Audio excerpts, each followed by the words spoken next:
Hello again everybody, Dr. Arbeitman here. Thank you so much for clicking on this video and allowing me into your home. The purpose of this video is to give you a full body stretch, what I personally do and or would recommend that you can do at home. One of the first courses that I took in chiropractic school was called spinal hygiene. And I love that terminology because if you think of dental hygiene, we take care of our teeth, but our spine is probably actually more important than our teeth. And right now, more than ever, there's a lot of tension, tightness, and stress in the body and in the spine, specifically for the hours that we may be spending on devices and or computers. We want to make sure that we're moving every day, and a big part of our movement activity is to incorporate some sort of spinal hygiene stretching. I think that stretching after exercise is actually more important than stretching before, although I do both, because afterwards is when everything is warm and supple. But let's say it's just a midday break where you have 10 to 15 minutes to just kind of stretch out the body, or if you're having a tough time at night because some sort of pain syndrome is waking you up, it may be good to do this right before you go to bed, or 2 times a day, 3 times a day. So I did not rehearse this. I did not write out any exercises. I'm literally just going to go right from here, right from my heart, and I'm going to move through the body and show you things that I would do. So as far as the neck goes, and this is all going to be stretches, no strengthening exercises in this video. General rule of thumb is we're going to hold a stretch for 20 to 30 seconds. That's a long time, 20 to 30 seconds. And we're never going to bounce with a stretch. We're never going to do this thing. We're going to stretch, hold, we're going to breathe, we're going to exhale, we're going to go a little deeper into the stretch. So let's talk about the neck first. Range of motion in the neck, there's 6 ranges of motion. So we can just take our neck from side to side, turn, turn, bend, bend, flex, extend. We never want to rotate. Now these are, again, you would just hold this. Hold this. Now I'm not going to hold all the stretches because I want to get through it all. But we never want to rotate or roll our neck because that's sort of like a mortar and pestle into the joints. Another great way to stretch out these muscles here, if you're someone who gets a lot of tension in their traps and their shoulders, is you grab your wrist from behind and you just pull away, and I can feel my whole trap stretching out. And then there's 3 ways. There's straight across, there's looking up is going to get these muscles, and then there's looking down. Why am I grabbing my wrist? It's tractioning down on my shoulder to open this. I don't want you pulling on your head because you're leveraging against your upper cervical spine. So we never pull on the head. Another great way to stretch the neck is to grab a chair or a bench and lean away from your hand. Allow this tractioning to pull your shoulder down as you lean your head away. And again, you can play with the angles to get to different muscle groups. Feels amazing. So that's the neck stretches that I recommend. Moving down, we tend to be chronically tight on the front of our body and chronically weak on the back of our body because of the postures that we're getting into. So one of the most important muscle groups, or 2 of the most important muscle groups to stretch out are your pecs and your hip flexors, these 2 large muscle groups. With the pecs, I would go into a door frame, so just make believe I have a door here. I would put this part of my arm against the door jamb, and I would step in. I would step into the room, allowing the door jamb to open this up. I can go with a straight arm, get a little deeper into it, or I can go with an arm at a right angle. I can go into the door frame with both arms at the same time, if you want to be time efficient, and move in like this. Now you're going to have a tendency to want to shrug your shoulders up, you want to pull them down, you're going to have a tendency to want to jerk your head forward, you want to pull it back, and so it looks something like this. And I can feel this pulling, and actually what happens is this gets all really nice and soft and relaxed. And this is called, excuse me, a chest opener. Moving down the body here to stretch out your arms. This is how I stretch my shoulder. So with a straight arm, thumb up, I don't grab on my elbow joint, I'm on the tricep. I keep my shoulder down and I'm pulling across. That feels great. If I want to stretch this muscle, the lat muscle, I can close a door, grab the doorknob, and just sort of pull back like this. If I want to stretch my forearms or my wrists, I can do this, I can do this, I can do this, and I'm going to show you a couple others on the ground in a moment. So getting onto the ground, we're moving down the body here. One of my favorite exercises to do is called the cat-cow. A lot of people already know the cat-cow, but this is sort of like dental floss for the spine. The spine is like a bicycle chain with lots of links, and if one link gets stuck or isn't moving properly, that's what causes problems. So this is one of my favorite exercises to do in the morning before I go to bed. The big thing here is to get your wrists underneath your shoulders and your knees underneath your hips. I'm gonna arch up like a scared cat. Meow.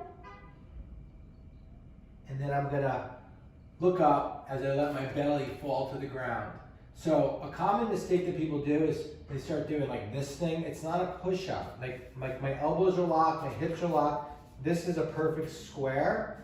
Imagine there's a rod going through my hips, and I'm just rotating on that. And that's amazing. It feels so good, especially when I get up at the scared cat. It just stretches out, opens up my lower back.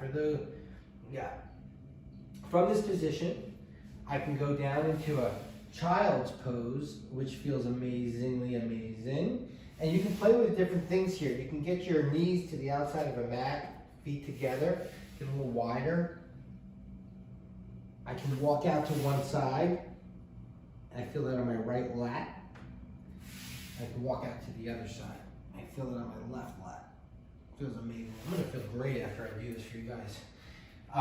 Even in the cat-cow, you can bend one way if you need to open up your rib cage.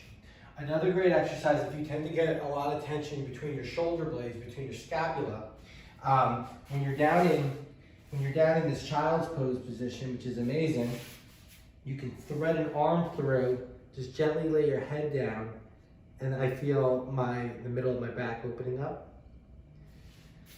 Another way to get the middle of the back stretched out is to do this eagle posture, and I'm just sort of separating or opening up my shoulder blades. So you'll pick the ones for the areas that you need, and you may just want to run through all of these. Now, the most important exercise to do for everybody is the hip flexor, and that's this muscle. And the action of the hip flexor is to flex the hip. Now, this muscle connects from the front of the hip to your 3 lumbar vertebrae. Lots of times when people are sitting or commuting to work or sitting a lot at the computer, and you go to get out of the car or the chair, you're like this, oh, and you feel it here, and you're like this, and if that's you, that means your hip flexors are chronically or acutely tight. And lots of times it's on one side more than the other. So if you're sitting a lot, you really need to stretch out the hip flexors, and just by loosening the hip flexors, you can release a lot of lower back pain. So my favorite way to do the hip flexor is to be in this position. Very gently, I'll push back on my knee, and I'm leaning my butt forward. You may have to hang on to something. Now I'm going to show you a couple of different progressions. You can put your arm up to get you a little more stretch, and then you can turn away to really stretch this out. And again, I'm just leaning forward. Want to get a little deeper for the athletes? We get into more of a runner's lunge like this. So I can feel this on my ham, my glute, and my hip flexor. And then I can put in a spinal twist. And you know where you are and what you're capable of doing, but those are different variations. Probably the most important exercise, most important stretches you can do. I can't emphasize that enough. That's the big one. From here, I can move into a hamstring, where I'm stretching out the back of my leg. And again, I'm just falling and breathing. And I'll take a breath in, and I'll fall into it a little further. I'm also getting my gastroc or my calf in this position as well. So that's the back of the leg, great way to do that. So I like doing straddle stretches because it sort of opens up the groin, and you can just, gently lunge from side to side, and that's going to open up these inside muscles. If you get a lot of tension and tightness in there, you can go out to one side. From here, if you have a strong back, if you don't do this, You can bend down, you can straddle, you can go out to one side, you can go out to the other side. Just another way to get the back of the leg. You can get a back of the leg by going up onto a chair. So I'm just giving you lots of variations, and that's the back of the leg. And again, these are being held for 20 to 30 seconds. And then I guess the last one that I want to show you is how to stretch out the quadricep, which is again going to have that same effect on the lower back. Because you got to remember, these are the largest muscles of the body, and if they're taut and tight, they're pulling on your pelvis and your lower back. And so I can do a quadricep stretch like this. You can hold on to something. That's a great way to do it. Oh, and I got to show you 2 more stretches. We got to stretch out our glutes, or our butt. And the way that we do that is we're going to cross one leg over another. We're going to pull our knee towards our body. Okay, if we can, go slow and easy. You can even turn a little bit into it, get a little more stretch that way. And then there's a muscle called the piriformis muscle that's also in the buttock area. And you can do a figure 4 stretch for that, where you get down on your back, cross your leg over the other leg, you go through the hole, and you pull back gently. Look, I'm straining my neck. I'm gonna put my head down and chill out, relax, and breathe. So, stretches shouldn't feel like a chore, like, oh, now I gotta do my stretches. This is such a gift. You will feel a million times better if you incorporate some kind of stretching routine into your daily exercises. So I hope that helps. Thank you for allowing me to be there for you with Chiropractic. If you have any questions, reach out to me. Stay positive, stay well, and we look forward to seeing you all again soon.